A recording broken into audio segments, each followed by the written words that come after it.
Le journal Christophe Lamar. Bonjour Christophe. Bonjour Dimitri, bonjour à tous. Le changement, c'est maintenant, mais ce n'est peut-être pas celui que l'on imaginait. Le pass vaccinal entre en effet en vigueur ce lundi. Concrètement, pour les Français de plus de 16 ans non vaccinés, il sera impossible d'aller au cinéma, de boire un café, de prendre les transports longue distance, train ou avion. Et vous allez l'entendre, cette mise à l'écart divise profondément la population. Reportage dans les rues de Paris, Thibaut Hu. Quand on l'évoque, certains s'agacent. Le pass vaccinal, Fabrice l'attendait depuis longtemps, fatigué par les restrictions sanitaires. Moi je dis que c'est une bonne chose. Si on veut sortir un peu du bazar, faut qu'il y ait un maximum de gens qui soient vaccinés, c'est tout.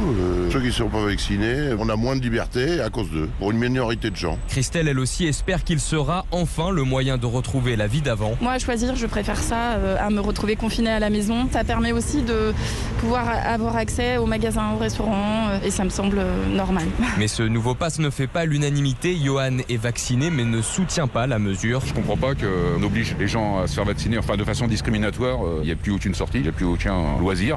C'est punitif comme loi. Anaïs a le même avis, elle juge le dispositif trop violent. Moi je trouve que c'est un peu limite, on est retourné au temps de la dictature là, parce que ça attente à la liberté, sachant qu'on est un pays qui prône la liberté pour tous. Moi je trouve ça inadmissible. Après, à voir. Mais en attendant, ces réfractaires au pass vaccinal espèrent au moins qu'il sera suspendu après le 31 juillet. Voilà, et ce pass vaccinal, il a des règles un peu complexes. On les détaillera dans le journal de 8h. Pour l'heure, direction le Mali, où la mort d'un militaire français ce week-end pose une nouvelle fois la question de l'avenir de l'opération Barkhane. Le brigadier Alexandre Martin est le 53e militaire mort au Sahel depuis 9 ans. Il a été tué lors d'un bombardement au mortier du camp de base de l'opération Barkhane à Gao. Et c'est ce qui a de quoi inquiéter William Molinier. Les terroristes n'ont pas choisi cette cible au hasard. Absolument, c'est l'épicentre de la logistique militaire française au Sahel qui a été ciblée. Cette base d'appui permanent, comme l'appellent les états-majors, a un intérêt très stratégique pour l'armée dans la zone. Et encore plus depuis le début du repli des Français il y a quelques mois, puisque les bases de Kidal, Tessalit et Tombouctou ont toutes été transférées vers Gao. Il y a aujourd'hui 4800 soldats français déployés dans la zone. Ils ont à disposition 6 drones, 7 avions de chasse, 20 hélicoptères et 430 véhicules blindés. Le nombre de militaires va passer sous la barre des 3000 l'été prochain, des effectifs en diminution de 40%, donc censé sécuriser une région qui fait à peu près la taille de l'Europe. Autant dire, William, mission quasi impossible. Si les djihadistes reprennent du terrain, est-ce que cela pourrait accélérer le retrait français du Mali ? Eh bien, c'est là la situation totalement inconfortable dans laquelle se trouve Emmanuel Macron. Toutes les lignes rouges posées par la France ont été franchies. La junte n'a pas organisé les élections, elle a eu recours aux mercenaires russes du groupe Wagner et elle a entamé un dialogue avec les terroristes. Mais un retrait définitif du Mali serait très certainement profitable aux djihadistes. Cela déstabiliserait encore plus les pays frontaliers comme le Niger ou le Burkina Faso. Et en France, cela deviendrait évidemment en pleine campagne présidentielle un sujet de débats électriques. Et jusqu'à présent, Emmanuel Macron est resté très silencieux sur cette question. Pas sûr qu'il le soit encore longtemps si les conditions d'intervention sur place continuent à se dégrader. William Molinier du service police-justice d'Europe 1. La politique, Éric Zemmour poursuit son objectif, construire l'union des droites autour de lui. L'entreprise de déstabilisation du Rassemblement national donne quelques résultats avec le ralliement de Jérôme Rivière et Gilbert Collard qui l'ont accompagné ce week-end à Cannes. En revanche, du côté des élus républicains, hormis Guillaume Pelletier, on se fait encore tirer l'oreille. Le chantier s'annoncerait-il plus compliqué que prévu, Victor Chabert ? Eh bien, l'équipe d'Éric Zemmour assure que non. Selon l'entourage du candidat, les ralliements se presseraient, notamment du côté des Républicains. Et ils auraient désormais pour principal problème de trouver le bon timing pour les annoncer. Mais pour l'instant, hormis Guillaume Pelletier, aucune autre personnalité LR de premier plan n'a franchi le pas.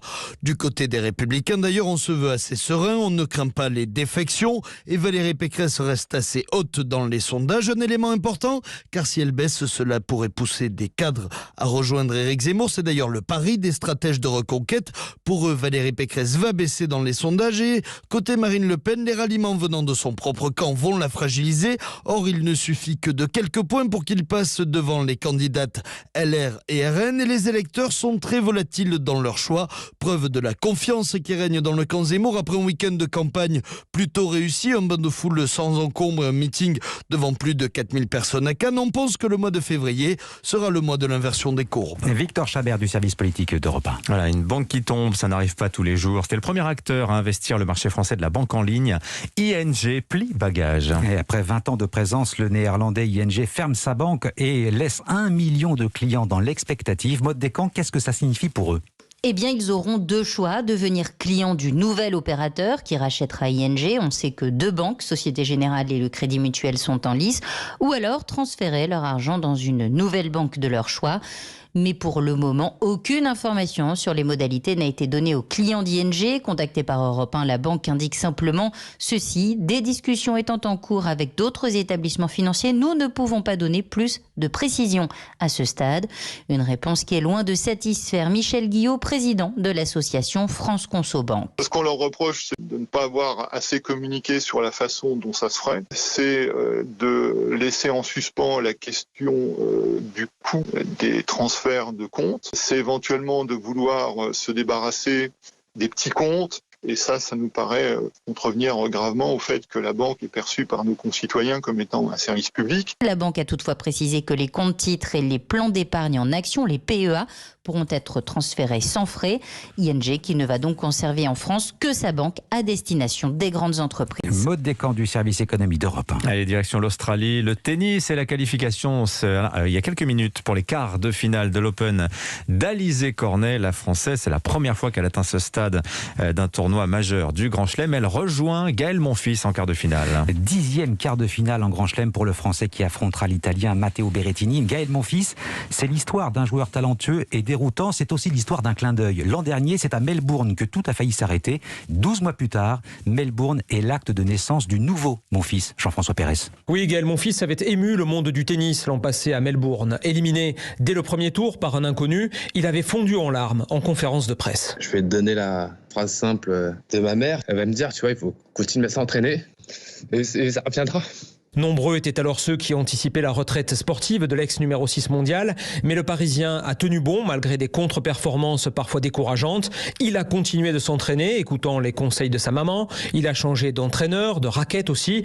Il s'est marié, partageant son bonheur sur les réseaux sociaux. Gaël est redevenu Monfils, aucun set perdu depuis le début de la quinzaine australienne et un appétit d'ogre avant d'affronter le redoutable Berrettini, finaliste à Wimbledon l'an passé. Un des meilleurs serveurs du circuit, beaucoup de points gagnant, un énorme coup droit, quelqu'un qui te bouscule vraiment, quoi. Ce sera le 10e quart de finale de Gaël Monfils dans un tournoi majeur, comme Noah, dernier Français vainqueur en Grand Chelem, comme Tsonga, dernier finaliste il y a déjà 14 ans. Voilà, et Monfils Berrettini, ce sera la nuit prochaine à l'Open d'Australie. Juste un mot de football, le PSG a largement battu Reims 4-0 hier soir en clôture de la 22e journée de Ligue 1. Merci Christophe Lamar. Tiens, Monfils, il s'est trouvé comme coach Günther Besnik, c'est un Autrichien, c'est lui qui a formé Dominique Thiem dans sa jeunesse, et alors il paraît que c'est un dur de dur sur le physique. C'est ça qui fait le nouveau Gaël Monfils. Allez, à suivre.